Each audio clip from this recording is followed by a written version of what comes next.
Today I'll be looking at how do we make sense of what is happening in Zimbabwe. So I'll be analyzing, evaluating both politically and socially. But to do that, I'll also be looking at the various textbooks that I use to evaluate what is happening in Zimbabwe, and also at a global note. Mind you, we don't live in an island. We have to make sense in relation to the past events, to the international events, and also to the national and regional events. This is one of my good books, which is George Orwell, 1984. And some of you might have heard the expression, Big Brother is watching you. It actually comes from this book, a very powerful book by George Orwell.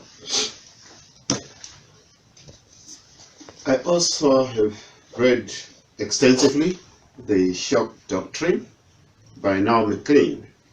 Now this book is a very powerful one for those who want to explore people who make their riches out of chaos, especially politicians. We know that within Zimbabwe and ZANU-PF, there's quite a lot of people who have become rich overnight because either of their relationship with the first family or because they are in power.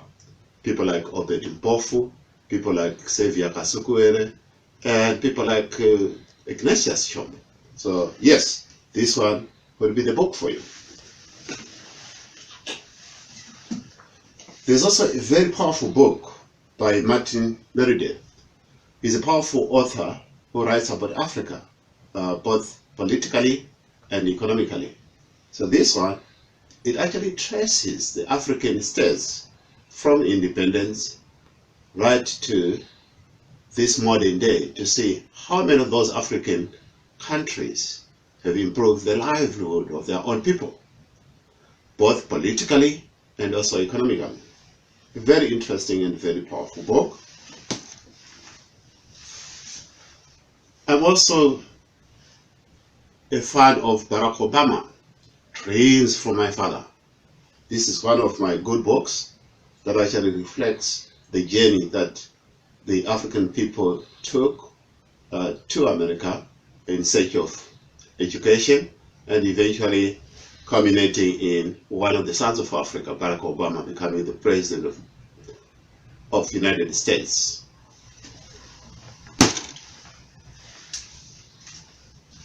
I also follow quite a lot about the writings of Nelson Mandela, Conversation with Myself, a very powerful one. And I also read quite a lot of Nelson Mandela's books, including Long Walk to Freedom.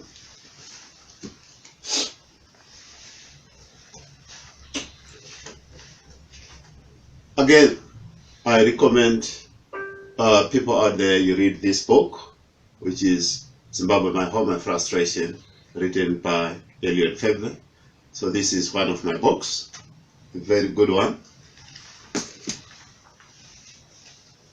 I also recommend Social Justice and Food Security, written by Pfebve. It actually sort of explores the imbalances of distribution of wealth within the world and how various countries are failing their own people, including the United Nations failing to come up with coherent policies that punishes those countries or rogue elements.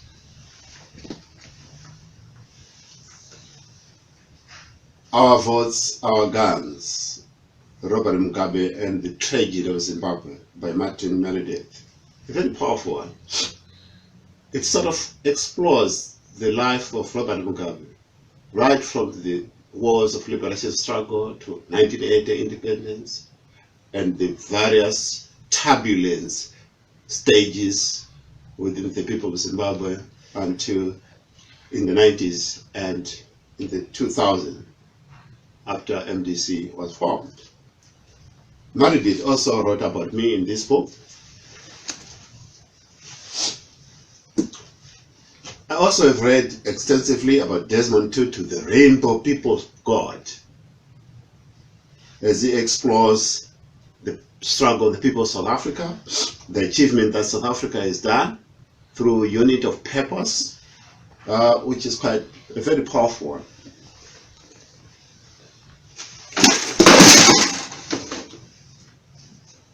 I've also read Morgan Tsvangirai at the Deep End, a very powerful book by Morgan Tsvangirai. I recommend people read about it. It's quite a good one.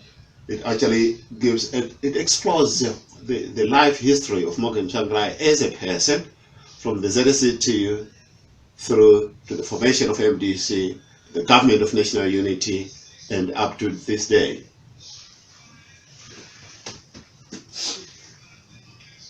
Another good book that I'll be exploring as we move forward with the Zimbabwean situation will be The Dangerous Diplomats.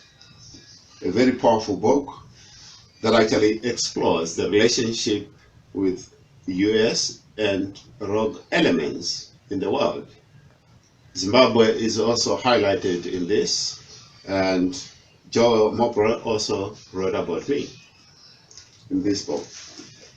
So yes, the reason why I had to go through these books is to show you that as I do my commentaries and evaluation and analysis of Zimbabwe, I'll also be delving into these books to make sense, so that people out there who either they are researching about Zimbabwe who are able to do a reference to these books. So yes, I will be one book at a time as I analyze, as we make sense of what is happening in Zimbabwe. You know, in Zimbabwe there are stayaways, you know, there are demonstrations, the government is bankrupt, people are not being paid their salaries on time, especially the civil servants. People have now been marginalized. They can bring in goods from neighboring countries, as the government has now proclaimed the statutory instrument 64 of 2016 that bans foodstuffs from being brought in the country, a livelihood of many Zimbabweans, as Zimbabwe has got over 90% unemployment. And we are a vendor nation, so people make a living out of vending. And now we'll be evaluating as to what does this mean to the Zimbabweans, those people who survive on selling and buying, if they are now not allowed to buy any more goods from South Africa, from Botswana, or from neighboring countries. And again, I'll be relating to some of these books because it makes sense to relate to other countries, other situations similar to our ones, and see how we can find a solution. Thank you. Until we meet again, Elliot Pfebve.